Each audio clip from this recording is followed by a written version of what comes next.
నువ్వు మాత్రం అడగబడదు. మంచిది.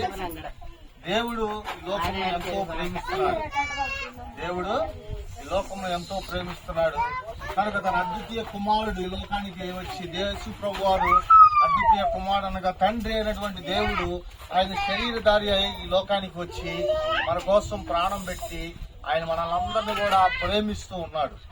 ఎందుకంటే ఆయన ప్రాణం పెట్టింది దేనికంటే మనందరం కూడా నష్టపోకూడదని, మనందరము కూడా ఆయన చూడాలని, మనందరము కూడా ఆయన రాజ్యంలో ఉండాలని.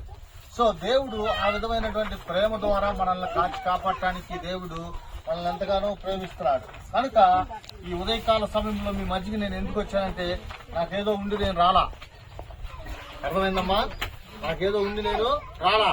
కానీ దేవుడు నాకు వచ్చిన ప్రేరేపణ బట్టి మరి దేవుడు ప్రేమించిన దాన్ని మాకున్న దాంట్లో మేము దాచిపెట్టిన దాంట్లో కొంత భాగము అనేక మంది పేదవాళ్ళకి మేము పంచాలని, పేదవాళ్ళకి సహాయం చేయాలనే దాని మీద మేము ఇక్కడికి వచ్చాం. నేను మా కుటుంబం అంతా కూడా ఆ విధంగా పరిచర్య చేస్తాము. బాగలేదని మనుషులు పక్కన పెట్టొచ్చు, కానీ మనల్ని సృష్టించినటువంటి దేవుడు ఆయన మనల్ని ఎప్పుడు కూడా ప్రేమిస్తూ ఉంటాడు. ఎందుకంటే ఆయన మనల్ని పుట్టించినటువంటి దేవుడు కనుక మనము ఈ లోకంలో జీవిస్తున్నాం. ఇది తెలుసు. కొంతకాలం నుంచి మీరు ఇక్కడ